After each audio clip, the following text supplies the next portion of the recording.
What's up guys, TSKF Yakker 1 in my yak lair, also my garage. Talking to you today, pretty important question that I see in forums, Facebook, basically anywhere, is what type of kayak is going to be best for me for the style of fishing or the style of paddling that I do. So that's what we're going to talk about today. I'm going to try to keep it quick, break it down into some really important things that you have to think about, and that is one, going to save you the hassle of wasting money and wanting to upgrade a month after you take your kayak out, and two, maybe getting you to that, well, maybe I should save a little longer to get what's going to last me longer in the long run. So it's all about getting the bang for your buck. That's what we're going to talk about, so sit tight. I got to break it down here in about 5 steps, super easy. Let's break it down into who, what, where, and why, or we can kind of break it down into that. So for the who has to do with you yourself, who's going to be paddling the kayak, fishing out of the kayak, using it for recreations in the rivers, the lakes, the ponds. That is where the who comes in. Some of the biggest factors for who are: how tall are you? How much do you weigh? What is comfortable for you as far as position wise? Do you have back issues? Do you have knee issues? Do you have any disabilities that would hinder your comfort levels on certain kayaks depending on the seats? So the biggest question is you got to look at how big the kayak is. That's the beam and from bow to stern. They range from 26 inches all the way up to 30, in the 36 to 38 inches range. So you can either get narrow or all wide. Along with width comes what type of seat. Usually your thinner, more narrow kayaks, they're going to have the regular molded seat where it's got a little bitty thin butt pad and your clip-on rear seat. So that's something that you have to kind of... 5'5", 140, my size, you can get away with almost anything from 10 foot all the way up to 17 foot. The lower end spectrum, lighter, smaller, faster, carry a lot less weight payload wise, plus you. So you have a lot of considerations. So make sure you take into account and look under the specs what the total payload capacity is. Take into account your weight of your gear, plus or minus fish. You just gotta, that's one of the most important things. You don't want to get out on the water and all of a sudden your kayak's starting to take on water and you can't paddle. It's going to be slow. It's not going to keep up with your friends. You're going to be miserable. So make sure you take into account your size. Another thing from you is you have to figure out what style of paddling you want to do. Do you want to traditionally hand paddle or do you want to pedal? There's several different pedal drive systems out there now, whether it be from a bicycle motion with a propeller to like the Hobie Mirage where it's more of a back and forth and it has fins. They're two different styles. One works out like you're riding a bike, the other one is more like a stair climb or elliptical style. So depending on bad knees, bad back, stuff like that is going to depend on what you want to do and how you want to be able to fish or to recreational use. The what I'm breaking down into what style are you looking for? Do you want a sit-in? Do you want to sit on top? Do you want to paddle it? Do you want to pedal it?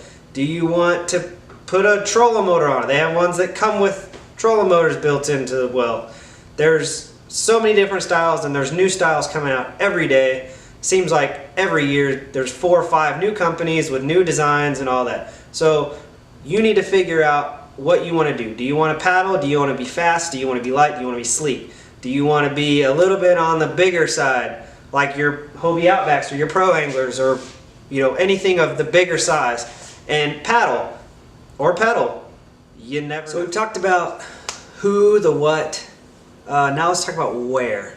Where has to deal with where you plan on using this kayak. Whether it's offshore, 2-3 miles out off the beach, or whether it's inland or lakes, streams, ponds. You have to take into account all of that because a lot of these kayaks, like a lot of the pedal drive systems, is there's a required depth that you need in order to utilize that system. Like the other day I went and fished an area that the average depth was about 7 inches. I left the Mirage system in the Jeep. I just couldn't use it, so I paddled all day. So you have to take into account, if you're going to be fishing flats the majority of the time, then there's really no reason to spend that extra $1,000 or so to get a pedal system when a paddle is what you're going to be using most of the time. So being where you're going to fish is a huge factor. There's no point in getting a pedal system kayak if you're not going to be able to utilize it. Then again, on the opposite, there's no point in getting some of these flatter systems, more of a paddleboard, like the Diablo Adioses and the Chupacabras and stuff like that, if you plan on going offshore pretty regularly. So there's several platforms out there that, are multifaceted. You can use them in shallow water, you can use them in deep water. They're fast, they're stable.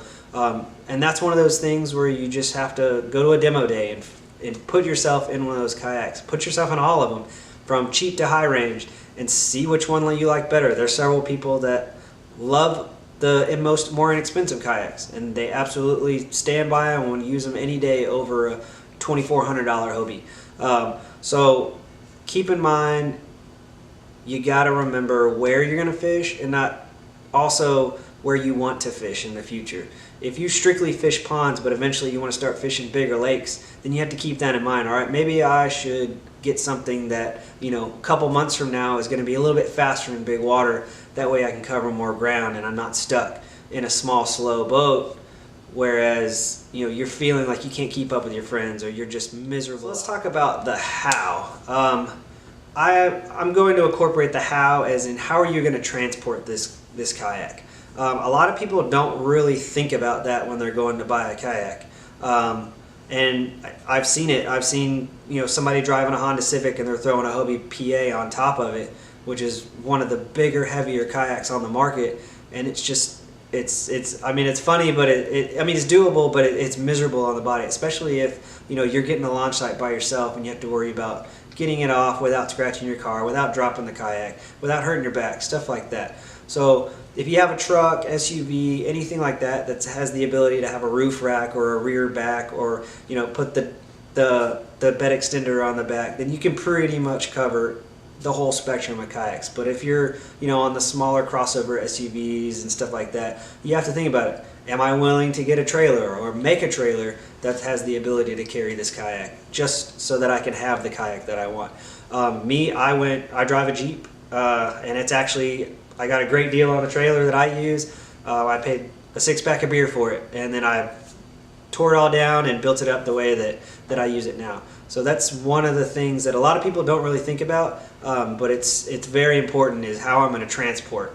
All right, to kind of close it off, I want to hit a little bit on price point, because as we all know, you can go to some big boxes and you can find kayaks on sale from $200, $250, and then you go to your actual kayak shops, and you're looking at in upwards of $6,000 to $7,000 for a kayak. Money is a huge thing. Obviously, I'm a fireman full time, so I don't make hundreds of thousands of dollars. Every penny counts.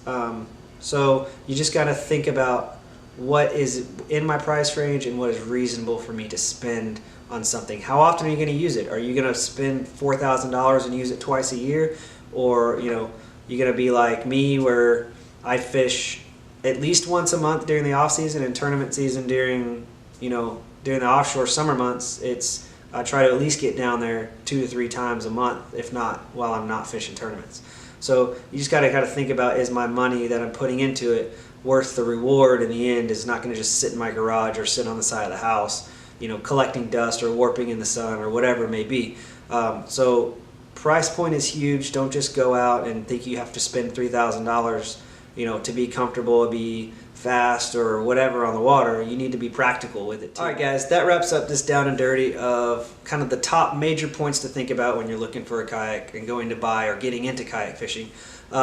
If you like the information, hit the like button, subscribe. Like I said, we're going to be doing a whole kind of from beginning to the end video series about kind of kayak fishing basics and kayaking basics. We're going to have a bunch of cool special guests from some kayak shops that are pretty well known down here in Texas, doing some bits in these series, so look forward to that. Possibly some interviews with some pretty hardcore fishermen out in Texas and Florida. So keep an eye out for those. Like I said, hit the subscribe button. That way you get all the fresh updates and you know exactly when we're posting those videos. And if you got any other information, something I didn't hit, something you didn't like or whatever, go ahead and comment that below. I'll try to keep up and answer all you guys, and maybe some information that you want to see in some future videos. All right, guys, we'll see y'all next time.